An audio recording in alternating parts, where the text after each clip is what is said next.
사무엘상 10장 20절에서 22절까지 말씀입니다.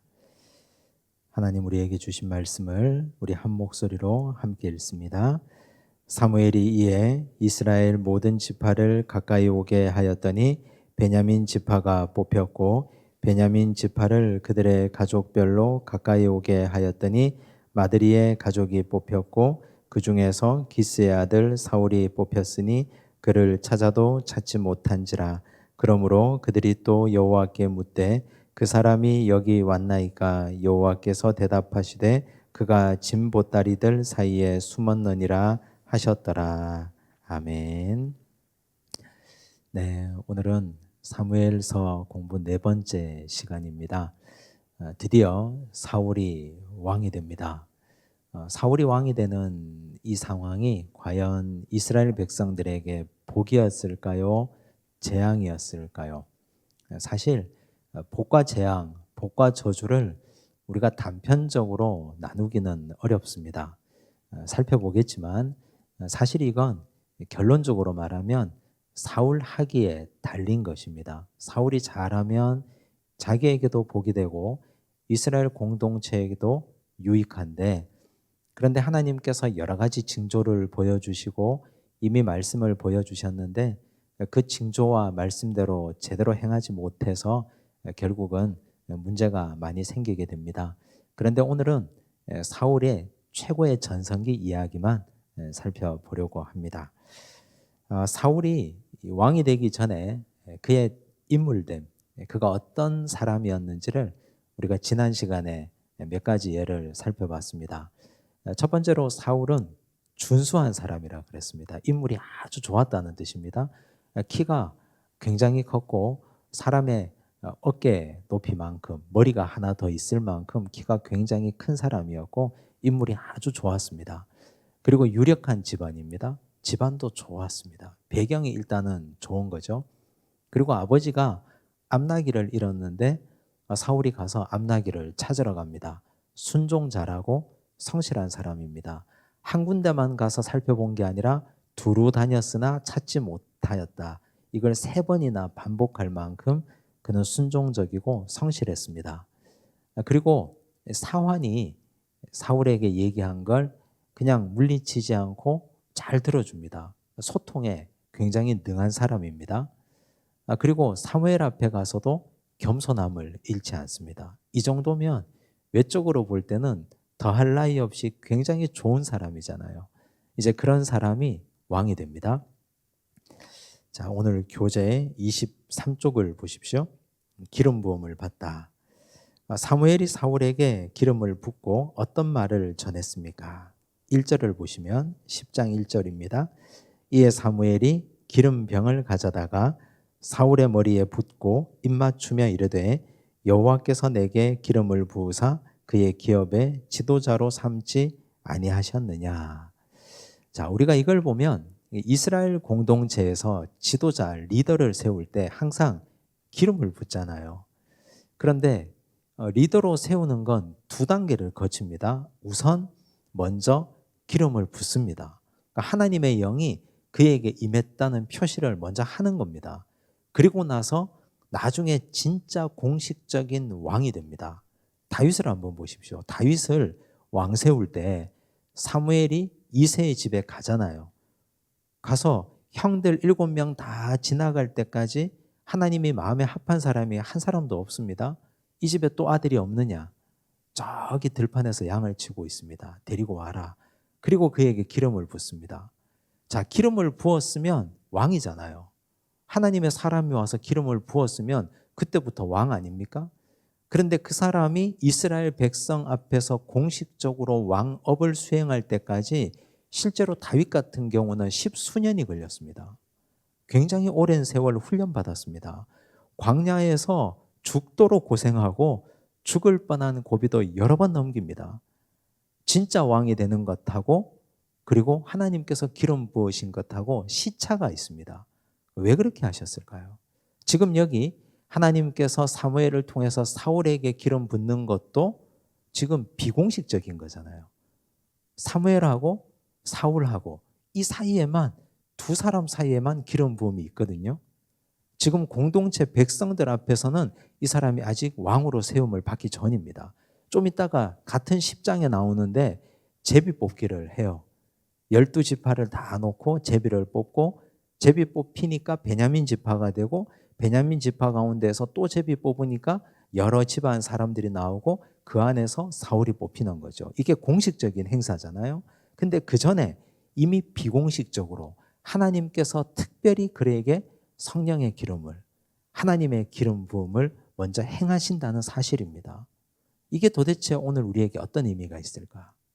하나님께서 이렇게 시차를 두시는 이유는 그 시차의 기간 안에 훈련을 원하시기 때문입니다. 사실 다윗 보십시오. 이 십수년의 기간 동안 얼마나 많이 훈련받았습니까? 오랫동안 훈련받고 죽도록 훈련받고 그렇게 훈련받아서 진짜 왕이 되어 가는 거죠. 그런데 사울하고 다윗의 가장 결정적인 차이가 이 차이예요. 10장 1절에서 사무엘에게 기름 부음을 받고 10장 20절에서 22절 사이에서 이제 진짜 왕이 되어버려요. 그러면 요 사이에 훈련 기간이 있습니까? 없습니까? 훈련 기간이 없는 거예요. 그래서 사울이 실패한 원인을 살펴보면 가장 중요한 원인이 훈련 기간이 짧거나 없었다. 왜 훈련 기간이 없었을까요? 백성들이 하도 재촉을 하니까, 백성들이 목숨 걸고 재촉을 하니까, 빨리 왕을 세워달라고 야단 법석이니까 훈련 기간은 굉장히 중요합니다. 그런데 우리는 사울을 보면 굉장히 괜찮은 사람처럼 보이잖아요.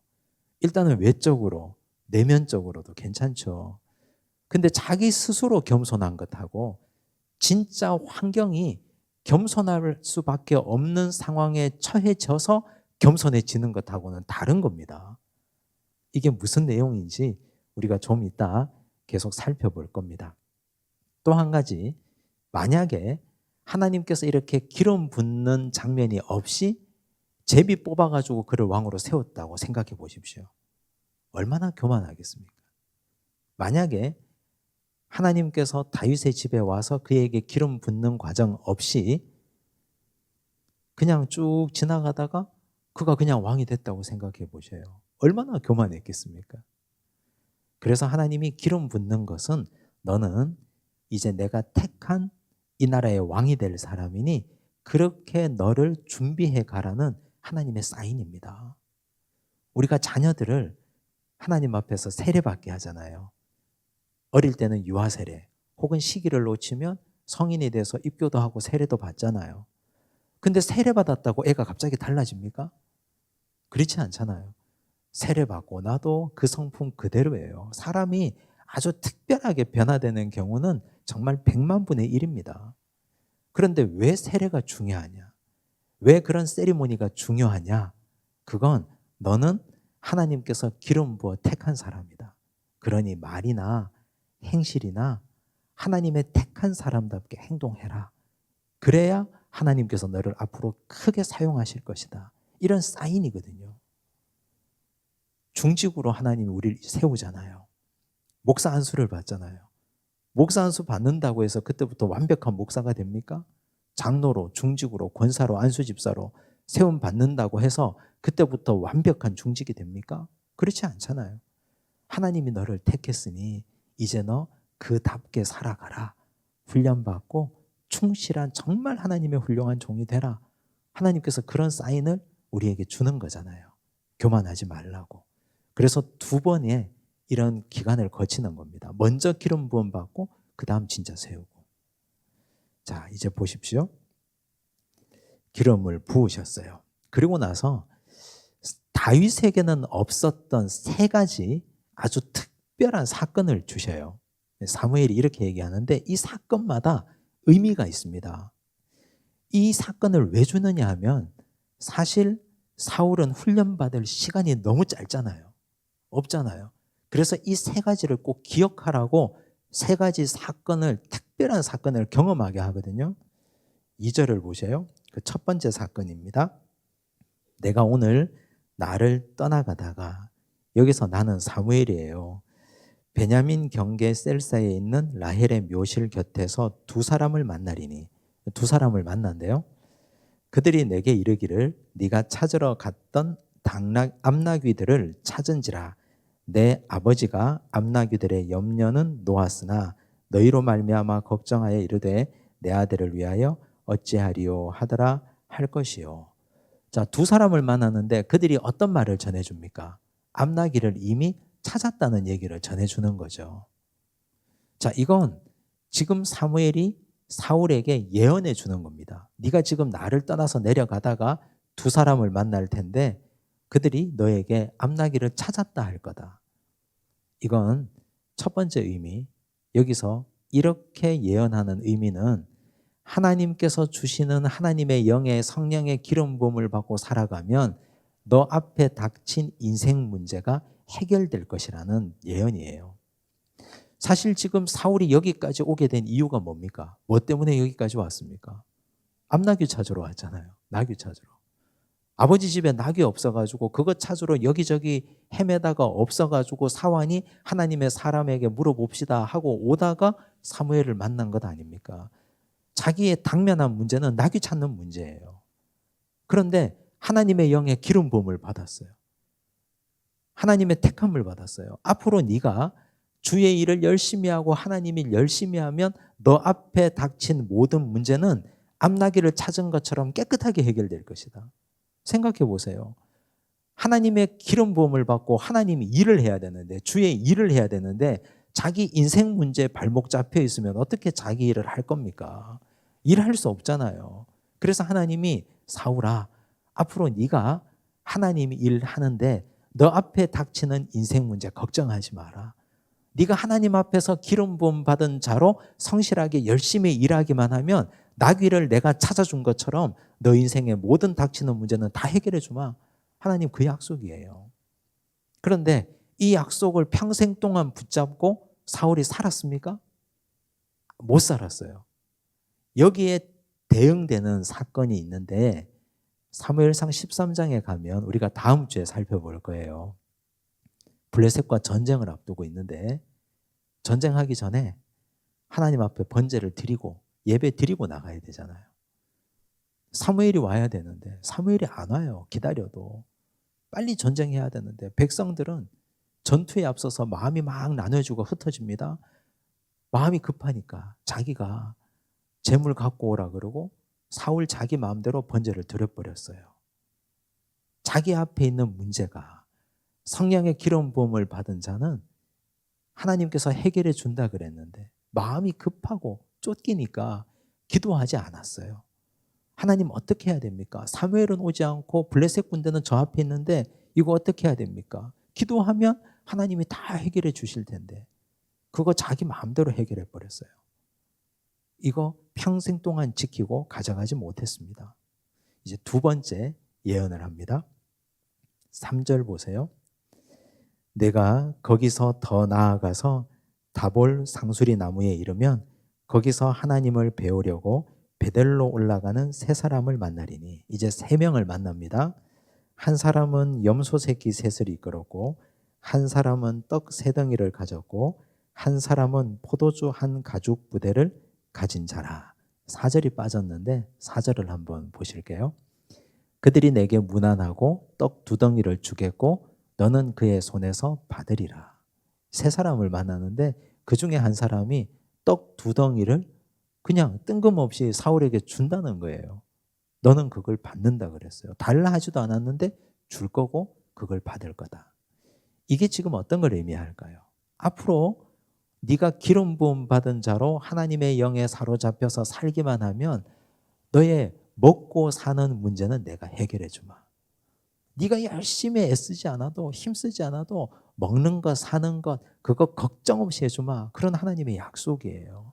사실은 이런 약속들은 자기가 훈련받으면서 몸으로 배워야 되는 거잖아요. 근데 하나님이 속성으로 지금 훈련시켜 가는 거예요. 이걸 깨달으라고. 근데 사울은 이 약속을 평생 동안 지켰을까요? 못 지켰죠. 안 지켰죠. 여기에 대칭되는 사건이 사무엘상 15장에 나오는 아말렉 사건이에요. 볼까요? 아말렉 사람의 왕 아각을 사로잡고 칼날로 그의 모든 백성을 진멸하였으되 사울과 백성이 아각과 그의 양과 소의 가장 좋은 것 또는 기름진 것과 어린 양과 모든 좋은 것을 남기고 진멸하기를 즐겨 아니하고 가치 없고 하찮은 것은 진멸하니라. 이거 잘 아시는 사건이죠. 하나님께서 사울에게 명령하셨습니다. 아말렉을 진멸하라고. 헬의 명령이에요. 사람이나 짐승이나 다 쓸어버리라고. 완전히 진멸하라 그랬거든요. 근데 하나님 명령대로 사울이 행하지 않았어요. 일단 왕은 사로잡았어요. 그리고 나서 자기 보기에 좋은 것, 양이나 소 중에 가장 좋은 것을 남겨뒀어요. 하찮은 것만 진멸했어요. 기름진 것은 다 남겨뒀어요. 사무엘이 가서 화가 나서 막 혼을 내거든요. 이게 어떻게 된 거냐? 백성들이 그렇게 해서 그렇게 된 거라고. 그리고 백성들 핑계를 대잖아요.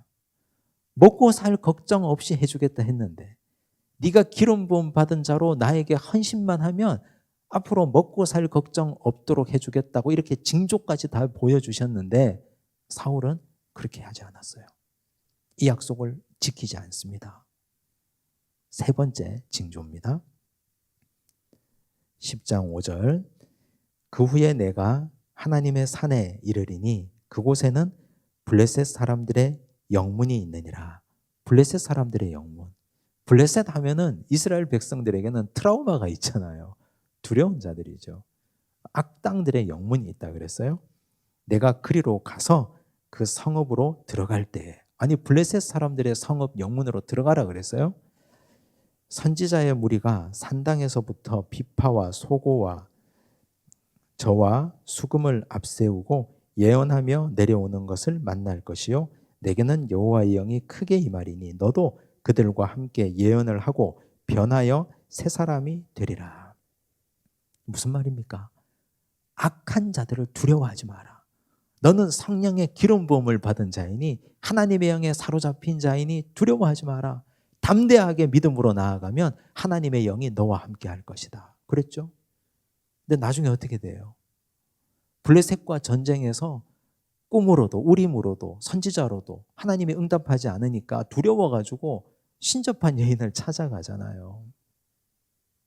하나님이 사울에게 이 세 가지를 속성으로 약속해 주신 거예요. 근데 사실은 지금 이 세 가지를 한 번 더 정리해 보면 인생 문제 네 앞에 없도록 해주겠다. 내가 해결해 주겠다. 그랬죠? 두 번째는 먹고 살 걱정 없게 해주겠다. 세 번째는 적을 두려워하지 말고 나가면 하나님의 영으로 새 영을 부어주겠다 그랬잖아요.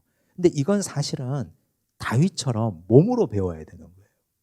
오랜 시간 동안 훈련받으면서 몸으로 배워야죠. 배도 고파보고 목숨을 걸고 쫓겨다녀도 보고 온갖 고생 다 해보고 그러면서 몸으로 훈련받고 배워야 되는데 아니 이 백성들이 하도 서둘러가지고 빨리 왕을 달라고 해서 재촉한 나머지 이 왕을 급하게 세우다 보니 기름 부어놓고 진짜 왕으로 세울 때까지 훈련할 기간이 없으니까 하나님께서 이렇게 세 가지를 속성으로 그날 바로 주신 거죠. 그랬더니 이 사람이 결국은 이 약속을 끝까지 지켜가지 못하잖아요. 그래서 훈련받는 거 굉장히 중요합니다. 훈련 잘 받아야 돼요. 내가 지금 어디쯤 오고 있는지를 잘 알아야 돼요. 근데 사람들이 훈련받기 싫어합니다. 특히 성도들이 편한 거 좋아하고 자기 마음대로 하는 거 좋아하고 몸 편하고 마음 편하고 편한 거 좋아하죠. 여러 가지 훈련받는 거 다 싫어해요. 근데 하나님은 사용하기 위해서는 하나님 손에 딱 맞게 쓰려면 훈련을 시켜야 되거든요. 우리는 이미 나이가 이미 많아졌고 자녀들 하나님께서 훈련시키는 걸 너무 애달아 하지 마셔요. 하나님께서 우리 자녀들 훈련시키는 거 보이시잖아요. 믿음의 눈으로 보면. 그냥 부모의 눈으로 보면 안타깝기 짝이 없고 안타깝기 그지 없어서 내가 자꾸 도와주고 싶고 내가 자꾸 뭔가 해주고 싶은데 하나님 믿음의 눈으로 보면 아, 지금 이 아이를 하나님이 빚어가고 계시는구나. 그러면 하나님보다 앞서지 말아야 됩니다. 내가 자꾸 개입해가지고 들어가서 그 훈련을 방해하면 안 됩니다. 그러면 아이도 망치고 하나님의 훈련도 자꾸 차질이 생겨요. 그래서 부모는 영적인 분별력이 있어서 우리 자녀를 하나님 어떻게 빚어가시고 훈련하시는지 묵묵히 보고 기도 열심히 하시면 됩니다. 그걸 마음에 잘 새기셔야 돼요. 훈련 제대로 못 받으니까 이지경이 되어버리는 사울을 보시고. 자, 이제 24쪽 보시면 8절 보세요. 너는 나보다 앞서 길갈로 내려가라. 내가 내게로 내려가서 번제와 화목제를 드리리니. 사무엘이 이 세 가지 예언을 했죠. 그리고 나서 너는 먼저 길갈로 내려가라 그랬어요. 그리고 사무엘이 가서 번제와 화목제를 드린다 했거든요. 번제와 화목제를 왜 드려야 할까요? 번제의 의미가 뭡니까? 우리 레위기 배웠잖아요. 번제는 온전한 헌신, 다 태워서 드리는 거니까. 즉 앞으로 사울은 이스라엘의 왕으로 자기를 온전히 다 태워서 하나님께 번제처럼 다 태워 드려야 된다는 결단의 예배를 드리자는 거죠. 화목제는 세 가지가 있었죠. 첫째, 자원제. 두 번째, 서원제. 세 번째, 감사제. 감사제, 서원제, 자원제. 감사하죠. 나 같은 사람을 왕으로 세우셨으니까. 자원해야 되죠. 열심히 일하겠다고. 서원해야 되죠. 왕으로 살아가는 동안 하나님 앞에 이렇게 살겠습니다. 그래서 번제와 화목제로 결단하는 거예요. 앞에 이 세 가지 징조를 보여주신 대로 저는 하나님의 영에 충만한 사람처럼 살겠습니다. 이 결단을 번제와 화목제로 하라는 거죠.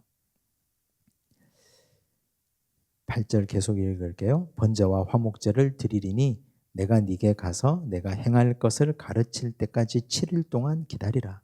그가 사무엘에게서 떠나려고 몸을 돌이킬 때에 하나님이 새 마음을 주셨고 그날 그 징조도 다 응하니라. 그날에 다 응해버린 거예요. 사무엘이 말한 대로 이 세 가지 징조가 그대로 다 응했어요. 두 번째 질문, 기름 부음을 받은 후 공식적으로 왕이 되는 절차를 말해 보십시오. 이제 공식적으로 왕이 돼요. 훈련 과정이 생략됐죠? 훈련은 예언으로 대체됐죠? 10장 17절 사무엘이 백성을 미스바로 불러 여호와 앞에 모으고, 미스바가 어떤 장소입니까? 원래는 전혀 의미 없던 곳이었어요.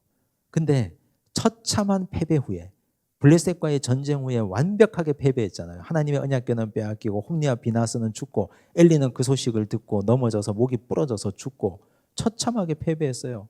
이스라엘 백성들 3만 4천 명이 다 죽었어요. 그런 패배 후에 미스바 광장에서 사무엘이 첫 번째 그 자리에서 공식적인 데뷔전을 하잖아요. 설교를 하고 회개를 선포하잖아요. 거기서부터 영적 각성이 일어났고 하나님께서 우레로 블레셋 사람들을 다 멸하신 장소, 이 미스바로 모이라 그랬어요. 그러면 백성들에게는 어떤 기대감이 있을까요? 좋은 일이 있겠구나. 미스바에서 좋은 기억이 있으니까 좋은 기억을 가지고 미스바로 올라왔겠죠. 20절에서 22절 사무엘이 이에 이스라엘 모든 지파를 가까이 오게 하였더니 베냐민 지파가 뽑혔고, 이제 제비 뽑기 하는 거예요. 베냐민 지파를 그들의 가족별로 가까이 오게 하였더니 마드리의 가족이 뽑혔고 그 중에서 기스의 아들 사울이 뽑혔으나 그를 찾아도 찾지 못한지라. 어디 갔어요? 자기는 이미 기름 부음 받을 걸 알고 있는데, 왕이 될 걸 알고 있는데 어디 갔어요? 그러므로 그들이 또 여호와께 묻되 그 사람이 여기 왔나이까? 여호와께서 대답하시되 그가 진보다리들 사이에 숨었느니라 하셨더라. 우린 이걸 어떻게 해석해야 될까요? 진보다리에 숨은 사울.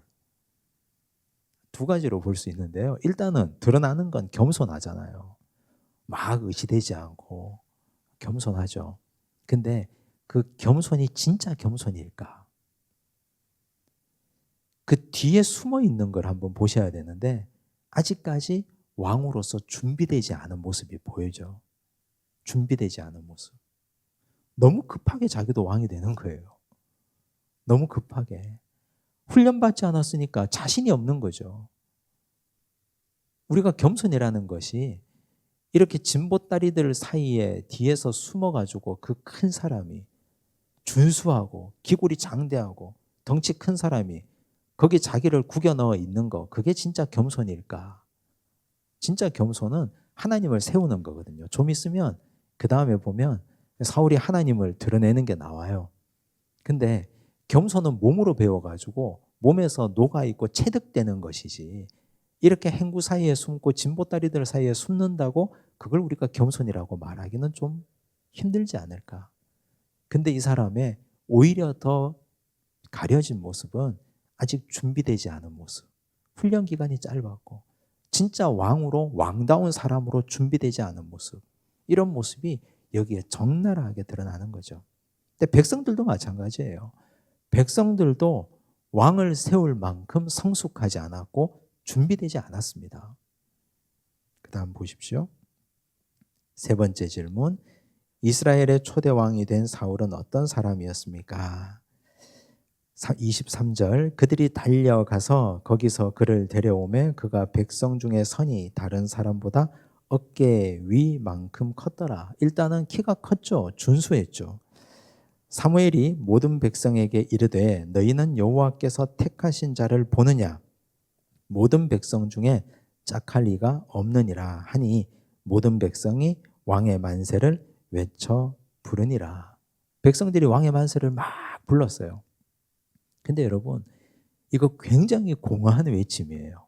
왜냐하면 왕만 세워놨거든요. 왕만 세워놨다고요. 심지어 왕이 거할 왕궁이나 집조차 없었어요. 그 뒤 바로 넘어가면 사울이 왕 되고 나서 소 몰고 있거든요. 농사 짓고 있거든요. 세상에 이런 왕이 어디 있습니까? 자기 고향에 가가지고 소 몰고 있는 왕이 어디 있냐고요. 왕을 세워달라고 하나님께 떼쓰고 뒹굴고 안 됩니다. 우리 왕 세워주십시오 하고 소리칠 때는 언제고 왕을 위한 준비는 하나도 하지 않은 거예요. 아무것도, 정치 조직도, 군대도, 그 어떤 것도 아무것도 준비하지 않았어요. 그냥 왕만 하나 덩그러니 세워달라고 얘기한 거죠. 하나님은 말리다가 세워달라고 그러니까 세웠죠. 급하게. 아무것도 준비된 것이 없어요. 그냥 왕께 망세만 불렀죠. 그 다음 보세요. 심지어 27절. 어떤 불량배는 이르되 이 사람이 어떻게 우리를 구원하겠느냐 하고 멸시하여 예물을 바치지 아니하였으나 그는 잠잠하였더라. 반대 세력도 있었어요. 하나님께서 사무엘을 통해서 이런 식으로 절차대로 하나님의 방법대로 세웠음에도 불구하고 반대하는 사람도 있었어요. 자기들끼리도 마음이 하나 되지 않았다니까요. 근데 왜 반대했을까요? 이 사람이 우리를 어떻게 구원하겠느냐? 왜 이렇게 말했을까? 베냐민 지파에서 뽑혔기 때문이에요. 당시 베냐민 지파는 사사기 말미에 보면 내전을 겪어서 남자들이 거의 다 죽고 가장 약한 지파거든요. 사실 유다 지파나 에브라임 지파 정도는 돼줘야죠. 유다 지파는 사실 요셉의 마음을 푼 게 유다 아닙니까? 그래서 이스라엘 공동체가 살아서 여기까지 오게 된 가장 큰 단초를 제공한 게 유다였으니까 유다 지파의 마음은, 유다 지파에 대한 이 그리움과 마음이 이스라엘 백성들에게 남아있죠. 또 에브라임 지파에 대한 향수가 있는 건 에브라임 지파는 여호수아를 배출한 지파예요. 여호수아에 대한 리더십이 남아있잖아요. 그 향수가. 에브라임 지파도 아니고 유다 지파도 아니고 베냐민 지파 가운데 이렇게 세워졌어요. 그래서 비토하는 거죠. 자, 그런데 우린 이걸 보면 사람들의 외침이 얼마나 공허하고 허무하냐 하는 걸 알 수 있어요. 자, 교회도 이럴 때가 있어요. 한번 생각해 보세요. 교회가 전도를 굉장히 강조하죠.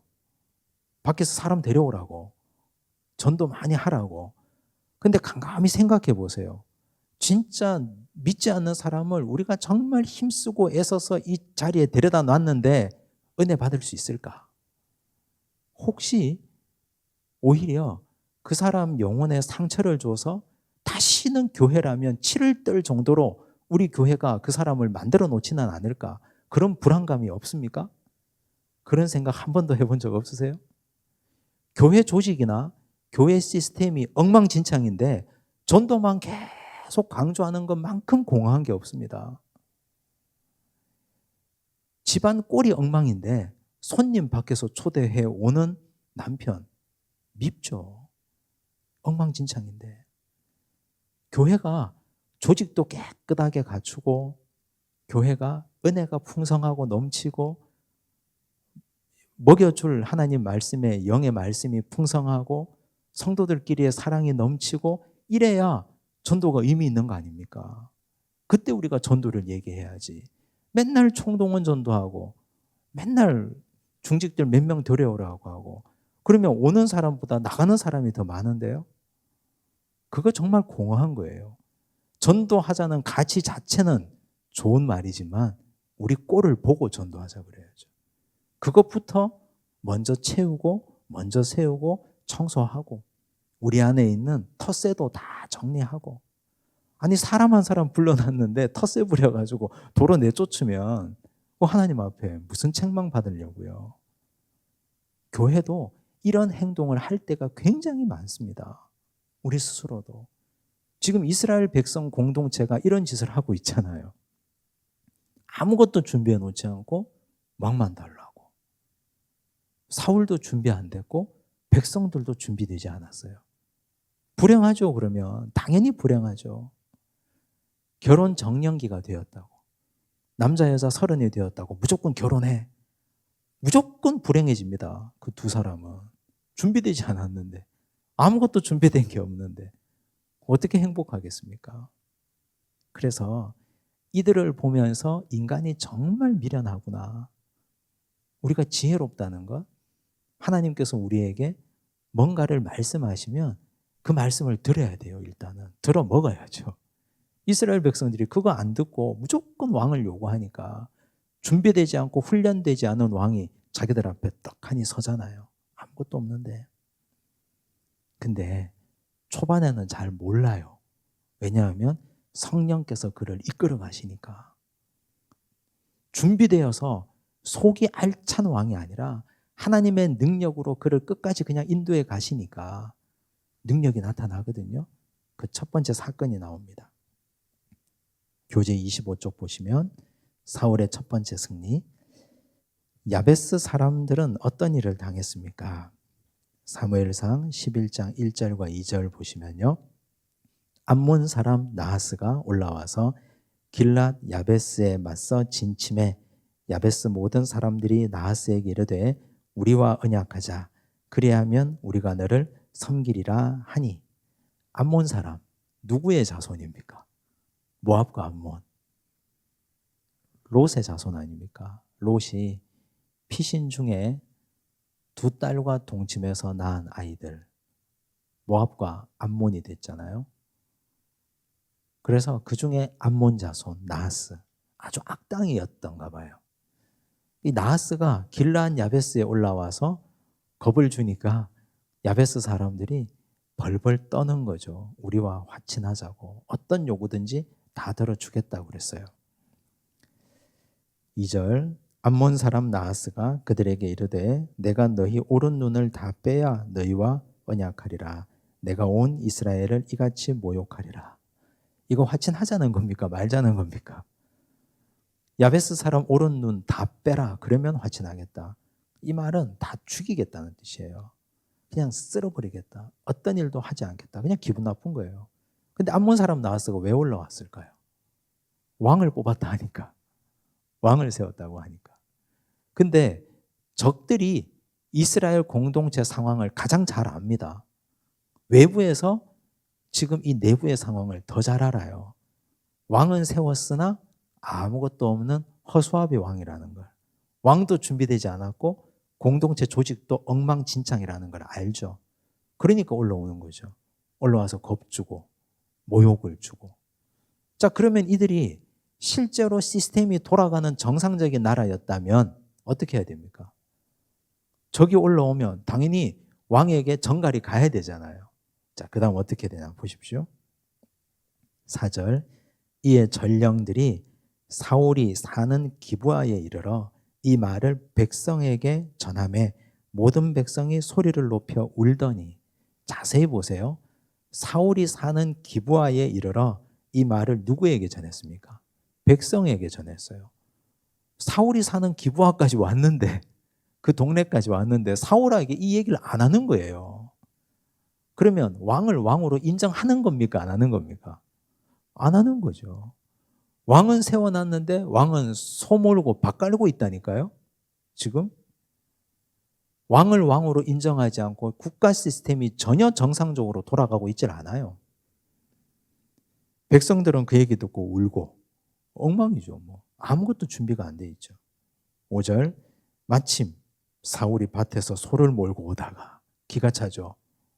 왕이 됐는데 이르되 백성이 무슨 일로 우느냐 하니 그들이 야베스 사람의 말을 전하니라. 이렇게 전해 들은 거예요. 근데 여기서 사울이 한 가지 잘한 일이 있어요. 뭡니까?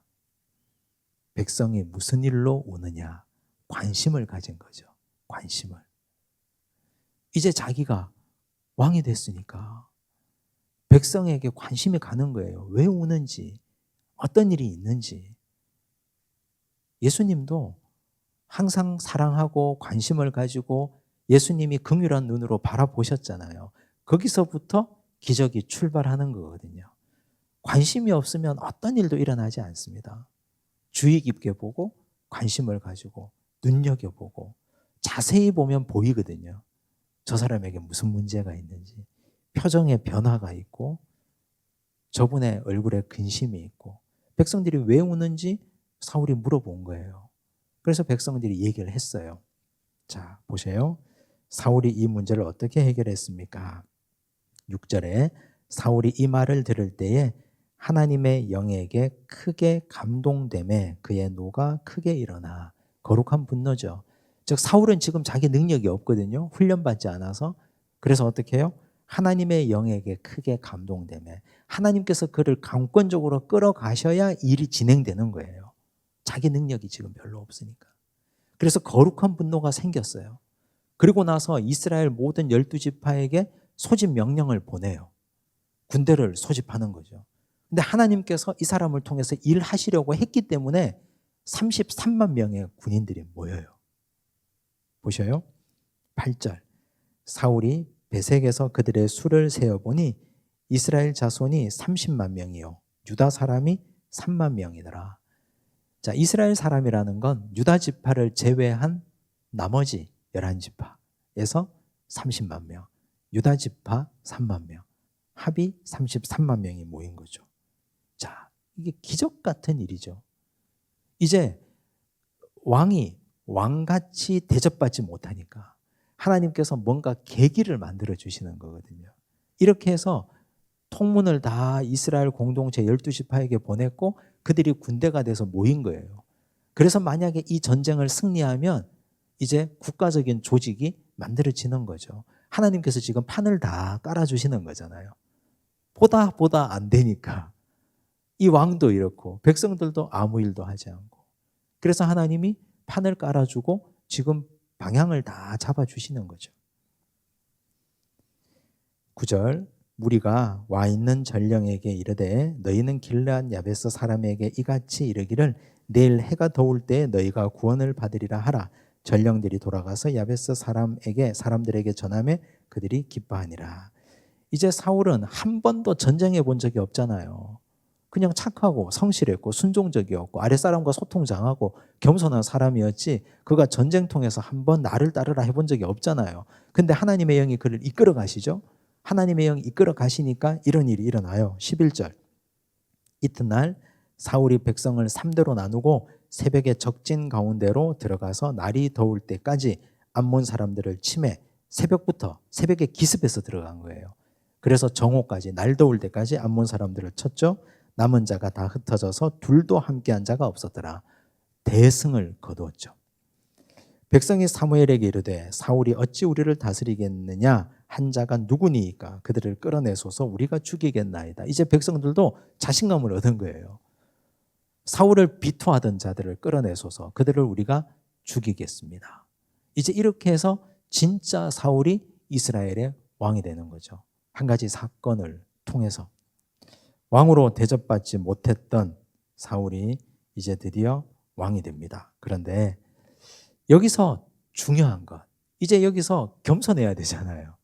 여기서 자기가 했다고 우기면 그때부터 이제 진짜 이상한 데로 가는데 교재 26쪽 승리 후 이스라엘 백성들이 사울에게 어떤 일을 행합니까? 자, 13절 보십시오. 사울이 이르되 이날에는 사람을 죽이지 못하리니. 죽이지 말자 그래요. 사실 사울도 그런 마음에 이렇게 꽁한 마음이 왜 없겠습니까? 자기를 비토하고 싫어하던 사람들. 근데 그런 일 하지 말자 그래요. 그 다음 중요하죠. 여호와께서 오늘 이스라엘 중에 구원을 베푸셨음이니라. 자기가 한 게 아니고 하나님이 하셨다고요. 그래서 사울이 여기서 성공적인 데뷔를 하는 거예요. 이렇게만 끝까지 쭉 갔으면, 이렇게만 끝까지 쭉 가고 하나님께서 사무엘을 통해서 주셨던 이 세 가지 예언과 징조를 마음에 새기고 그대로 평생 살았다면 자기도 행복하고 이스라엘도 얼마나 좋았겠습니까? 하나님은 이스라엘 백성들을 누구보다 사랑하시거든요. 그들이 하나님 마음에 합하지 않게 왕을 요구했지만 하나님은 그들이 행복하기를 바라시는 거예요. 그래서 사울에게 성공할 수 있는 왕의 조건 세 가지를 알려줬잖아요. 그렇게만 했더라면 하나님을 앞세우고 자기는 그 뒤에 있고 그랬더라면 참 좋았을 텐데 그게 무너지니까 실패한 거죠. 자, 이제 사무엘이 말합니다. 14절 사무엘이 백성에게 이르되 오라 우리가 길갈로 가서 나라를 새롭게 하자. 왜 길갈일까? 15절 모든 백성이 길갈로 가서 거기서 여호와 앞에서 사울을 왕으로 삼고 길갈에서 여호와 앞에 화목제를 드리고 사울과 이스라엘 모든 사람이 거기서 크게 기뻐하니라. 여러분 사실 실로도 있고요. 미스바도 있잖아요. 실로는 폐허가 됐지만 성소가 있던 곳이었어요. 그렇죠? 그리고 미스바는 역사적인 대반전의 계기를 마련한 곳이에요. 그렇잖아요. 실로도 있고 미스바도 있는데 왜 길갈이었을까? 여호수아 5장 2절 그리고 8절 9절 제가 한번 읽어드릴게요. 그때에 여호와께서 여호수아에게 이르시되 너는 부싯돌로 칼을 만들어 이스라엘 자손들에게 다시 할례를 행하라 하시매 또 그 모든 백성에게 할례 행하기를 마치매 백성이 진중 각 처소에 머물며 낫기를 기다릴 때에 여호와께서 여호수아에게 이르시되 내가 오늘 애굽의 수치를 너희에게서 떠나가게 하였다 하셨으므로 그곳 이름을 오늘까지 길갈이라 하느니라. 길갈 굴러가다라는 뜻이거든요. 여기서 제일 중요한 거 2절이 중요해요. 2절에 그때에 라는 말이 중요해요. 그때가 언제일까요? 여호수아 5장을 보면 이스라엘 백성들이 요단강을 건너고 난 후 그때예요. 자, 생각해 보세요. 이스라엘 백성들이 출애굽해서 왔어요. 요단강 앞에까지 왔어요. 요단강을 건넜어요. 제사장들이 어깨에 하나님의 언약궤를 메고 그 발이 요단강에 닿자마자 강물이 멈춰서고 마른 땅같이 건넜습니다.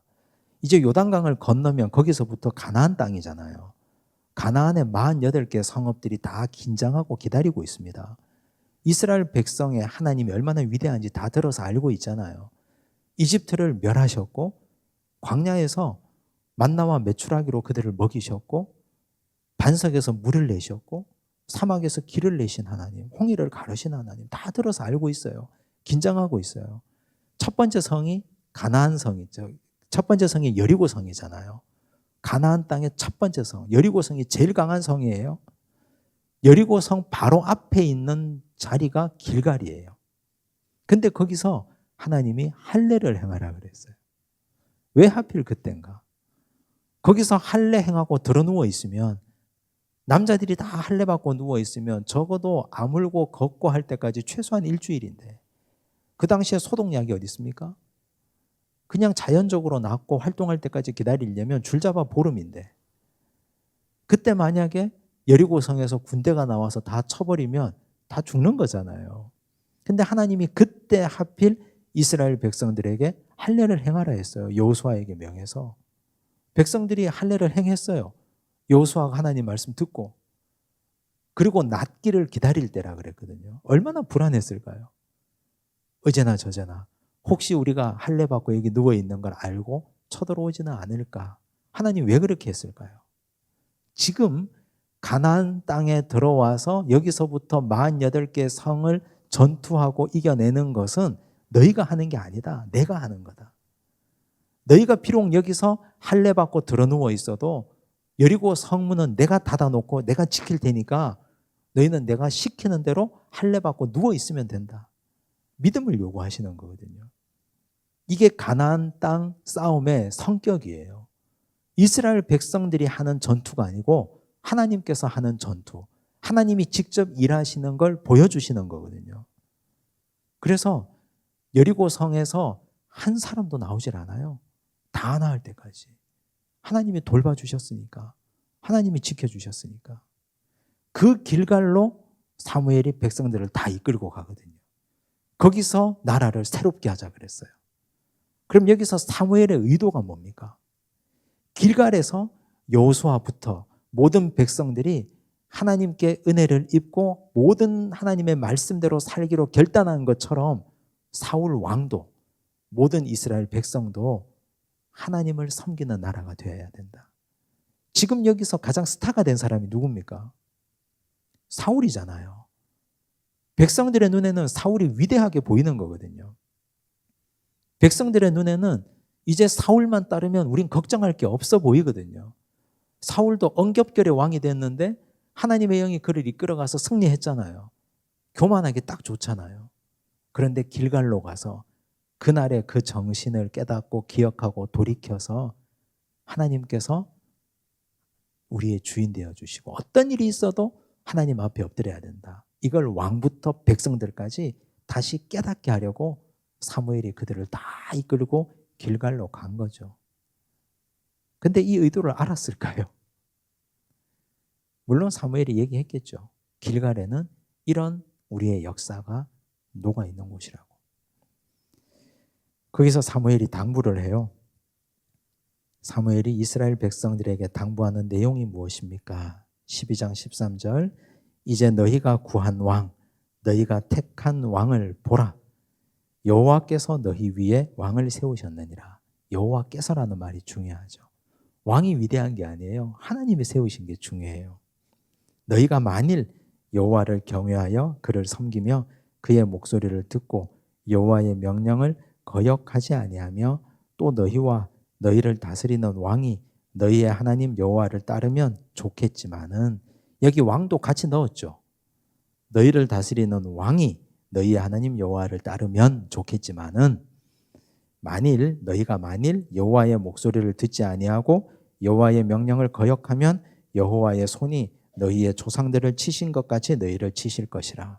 이 좋은 날에 재 뿌리는 것처럼 들리죠. 근데 지금 이때가 사무엘이 느끼기에는 이 나라의 위기라고 느낀 거예요. 승리했을 때가 위기라고 느낀 거예요. 왜냐하면 가장 교만하기 좋을 때거든요. 정말 길갈에서 나라를 새롭게 하지 않으면 나라가 어디로 갈지 모르는 위기 상황이라고 생각한 거예요. 그래서 하나님의 백성들은 성공할 때를 조심해야 됩니다. 잘 될 때, 문제 없을 때, 그때 진짜 조심해야 돼요. 내가 한 게 아니라 하나님이 하신 거니까. 그거 중심을 잡지 않으면 그때 무너지면 답이 없습니다. 이제 사무엘이 스스로 무엇을 결단합니까? 22절 여호와께서는 너희를 자기 백성으로 삼으신 것을 기뻐하셨으므로 여호와께서는 그의 크신 이름을 위해서라도 자기 백성을 버리지 아니하실 것이요. 중요한 말이 나오죠. 그 다음 나는 너희를 위하여 기도하기를 쉬는 죄를 여호와 앞에 결단코 범하지 아니하고 선하고 의로운 길을 너희에게 가르칠 것인즉. 두 가지를 약속했죠. 기도, 가르침. 사실 사무엘이 이렇게 말하는 이유가 있죠. 왜냐하면 이제 정치적인 지도력은 누구에게 넘어갔습니까? 사울 왕에게 넘어갔잖아요. 지금까지 모든 결정의 중심에는 사무엘이 있었어요. 사무엘이 다 결정했잖아요. 근데 이제 왕이 세워졌으니까 이 왕이 이제 진짜 지도자로 등극했으니까 정치적 지도력은 왕에게 넘어간 거예요. 근데 사무엘은 결단합니다. 기도와 가르치는 건 내가 하겠다. 영적 지도자의 책임이에요. 기도 열심히 하고 열심히 가르치고 듣든지 안 듣든지 하나님 앞에 계속 하는 거죠. 우리 어르신들도 그래요. 이제 내가 경제활동하지 않고 자녀들에게 돈 벌어서 뭐 주지 못하는데 기도하는 것, 가르치는 것 하셔야 돼요. 기도는 하는데 가르치는 건 잔소리라고 생각해서 난 차마 못하겠다 하셔야 됩니다. 그래도 계속 하셔야 돼요. 사무엘처럼. 너희는 여호와께서 너희를 위하여 행하신 그 큰 일을 생각하여 오직 그를 경외하며 너희의 마음을 다하여 진실이 섬기라. 만일 너희가 여전히 악을 행하면 너희와 너희 왕이 다 멸망하리라. 너희와 너희 왕이 다 멸망한다 그랬어요. 사무엘의 진심이 느껴지시죠? 그래서 오늘 이 이야기는 사실 우리에게도 많은 생각을 하게 하고 여러 교훈을 줍니다. 잘 기억하시고 다시 한번 돌이켜보시고 훈련받는 것 겁내지 마시고 또 훈련 안에 있는 우리 자녀들 위해서 기도해 주시고 또 가르쳐 주시고 또 하나님께서 우리에게 승리를 주실 때는 교만하지 않으면 좋겠습니다. 기도하겠습니다. 하나님 아버지 감사합니다. 이스라엘 백성들에게 사울을 세워주시고 훈련의 기간이 짧은 그를 위해서 3가지 예언과 징조를 보여주신 하나님. 사울은 그대로 행하기만 하면 훌륭한 왕이 될 수 있었으나 그러나 하나님 말씀대로 행하지 못해서 실패한 왕이 되고 말았습니다. 아버지, 우리는 훈련받는 걸 두려워하지 않도록 도와주옵소서. 사랑하는 우리 자녀들이 하나님의 손에 붙잡혀 훈련받고 있다면 우리는 한 걸음 뒤에 물러서서 그들을 위하여 기도하는 부모 되게 하여 주옵소서. 준비되지 않은 상태로 왕을 구했던 이스라엘 백성들처럼 우린 그렇게 미련하게 살지 않도록 도우시고 우리 스스로를 살피고 돌아보고 준비하고 하나님 마음에 합한 인생을 살아가도록 축복하여 주옵소서. 승리를 주신 하나님께 끊임없이 감사하며 길갈에서 나라를 새롭게 하자 하신 사무엘의 말을 마음에 새기고 살아가게 하옵소서. 모든 말씀 예수님 이름으로 기도드리옵나이다. 아멘.